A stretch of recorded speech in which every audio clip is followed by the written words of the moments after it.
Welcome back, students. In this class, we will discuss two problems. One is related to computation of Fourier transform and evaluation of an integral, and the other problem related to computation of Fourier sine transform, in which direct integration is not possible. In the interactive session, we will discuss these problems again, and you can ask doubts at the interactive class. Properties of Fourier transform: linearity. For any two functions fx and gx, transform of their linear combination afx plus bgx equal to a into transform of fx plus b into transform of gx. Change of scale. Transform of f of ax is equal to 1 by mod a into f of omega by a.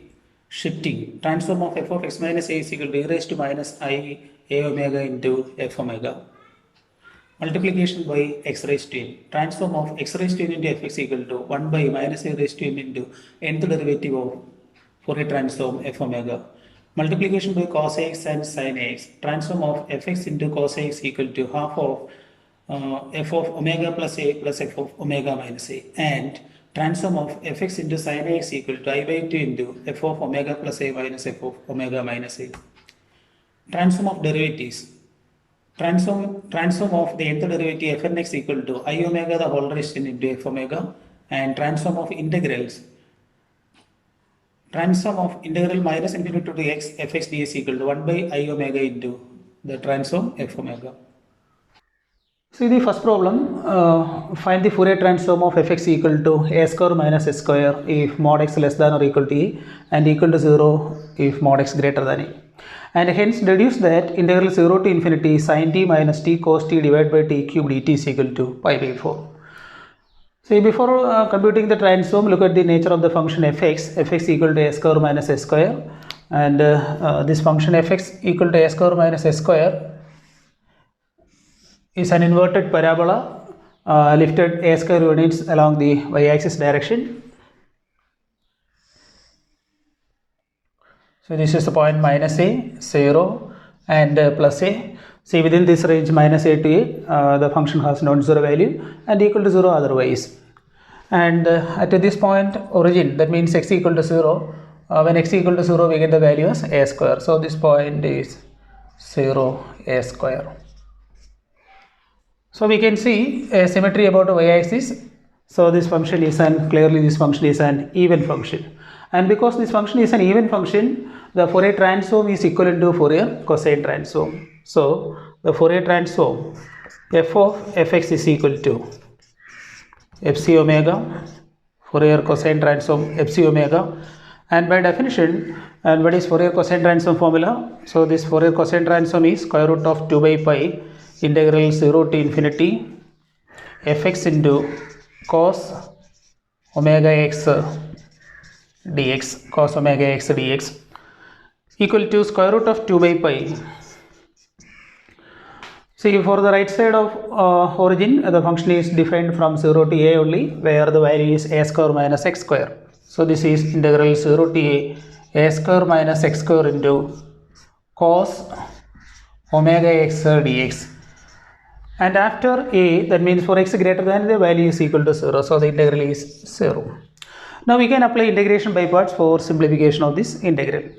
Applying integration by parts, a square minus s square into cos omega x dx, that means the first function a square minus x square into integral of cos omega x, that is sin omega x divided by omega, minus derivative of this a square minus s square, that is minus 2x, into integral of sin omega x by omega, that is minus cos omega x divided by omega square, then plus derivative of minus 2x, that is minus 2 into integral of minus cos omega x by omega square, that is minus sin omega x divided by omega cube, then minus derivative of that minus 2 multiplied with the integral of the bracketed expression. So this answer is 0, evaluating the entire from 0 to a.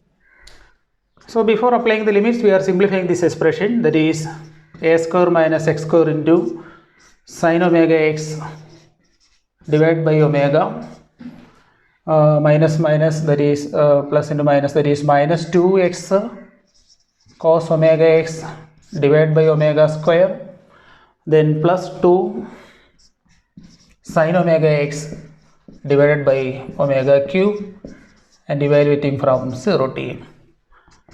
Now in applying limit, we are substituting the value, upper limit value x equal to a.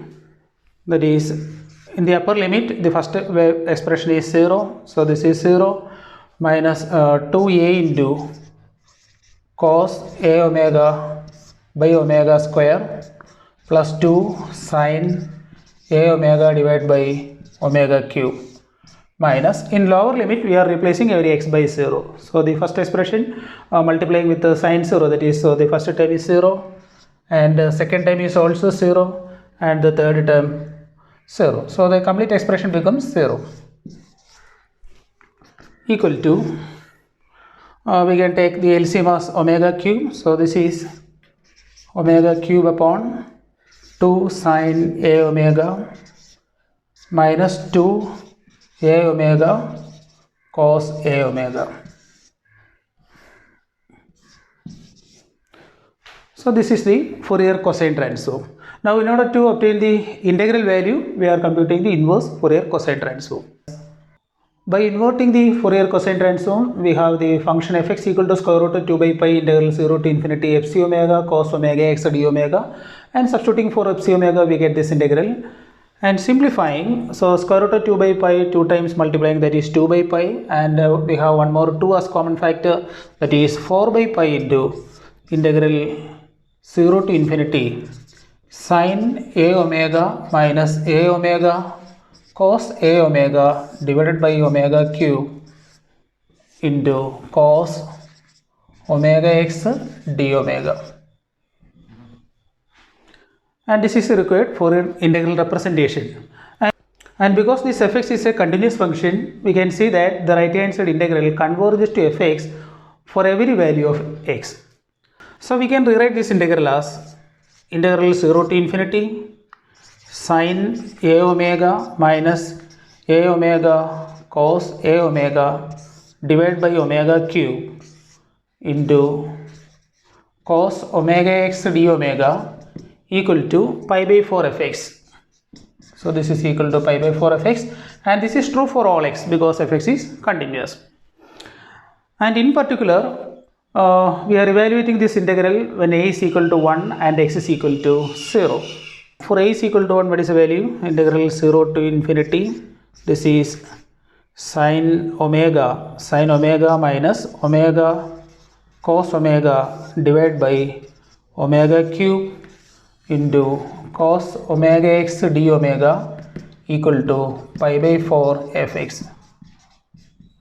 Now that is, at x is equal to 0 and a is equal to 1, this integral becomes integral 0 to infinity sin omega minus omega cos omega divided by omega cube into cos 0, that is 1, into d omega equal to pi by 4 into f of 0. And what is f of 0? F of 0 is a square, and for a is equal to 1, that is 1. So this is pi by 4 into 1 or pi by 4. So this is equal to pi by 4. But in our question, our variable of integration is t. So we are replacing the dummy variable omega to t. We get the required answer as integral 0 to infinity sin t minus t cos t divided by t cube dt is equal to pi by 4. Come to the second question. Find the Fourier sine transform of e raised to minus ax divided by x. And by definition, what is Fourier sine transform? Fourier sine transform formula, that is square root of 2 by pi integral 0 to infinity fx into sin omega x dx. And this is equal to square root of 2 by pi integral 0 to infinity, and our fx is e raised to minus ax divided by x sin omega x dx. And direct integration of this function e raised to minus ax sin omega x by x is not possible. So we are looking for some technique. So first of all, we are computing the derivative of this fs omega with respect to omega, and from which we will find fs omega by integration. So first of all, we are marking this as equation number 1 is d by d omega of fs omega is equal to square root of 2 by pi, that is the multiplication constant, integral 0 to infinity. See, within the expression e raised to minus ax sin omega x by x, we are differentiating this with respect to omega. So the derivative becomes e raised to minus ax divided by x into derivative of sin omega x with respect to omega, that is x cos omega x dx, because our current differentiation variable is omega, so this x is acting like a constant. So cancelling this x, the expression reduces to a simple format, square root of 2 by pi integral 0 to infinity e raised to minus ax into cos omega x dx. So that is in the form of a standard integral. Now we can compute this integral by comparing with the standard result, integral 0 to infinity e raised to ax cos bx,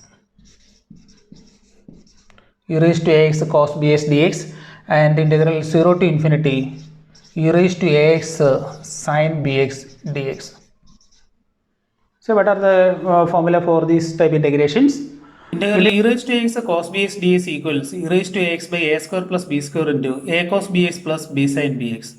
Integral e raised to ax sin bx ds equals e raised to ax by a square plus b square into a sin bx minus b cos bx. We are applying that formula here.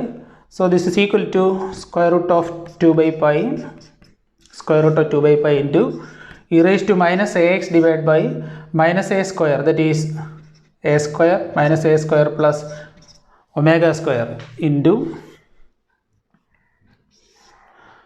a cos bx. Here the role of a is minus a and b is omega, that is a cos bx is minus a cos omega x minus a cos omega x plus omega sin omega x.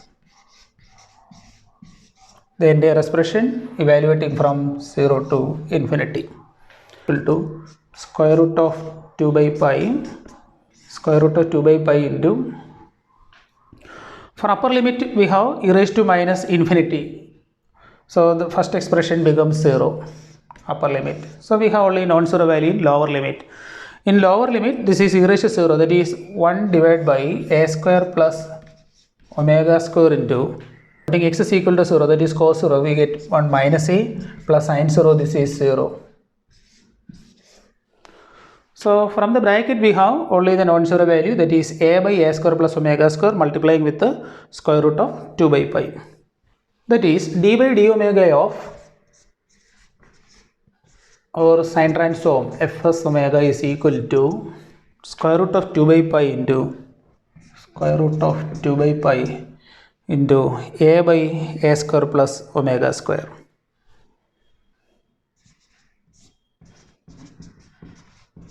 A by a square plus omega square. From by integration, this implies the value of fs omega is equal to integral of this right hand side square root of 2 by pi into a by a square plus omega square with respect to omega plus some constant of integration, say c. That is equal to square root of 2 by pi integral of a by a square plus omega square d omega, that is 1 by a tan inverse omega by a, cutting with that a we get tan inverse of omega by a plus c. So to obtain the value of the Fourier sine transform, we require the value of c, and this c can be computed from evaluating this Fourier sine transform at omega is equal to 0. When omega equal to 0, what is the value of fs of 0? From equation number 1, what is the value of fs of 0? And fs of 0 is equal to square root of 2 by pi into integral 0 to infinity multiplying with this sine 0. So the entire expression becomes 0, fs of 0 equal to 0. So from equation number 2, substituting in equation number 2, we get 0 equal to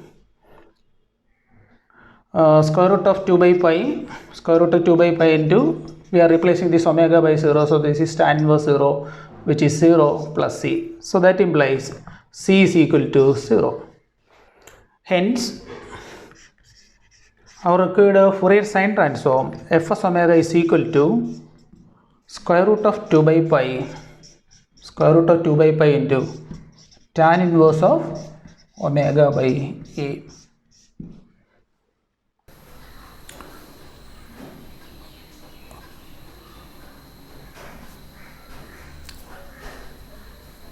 These are the exercise questions. Do all these problems and upload your answers to Google Classroom.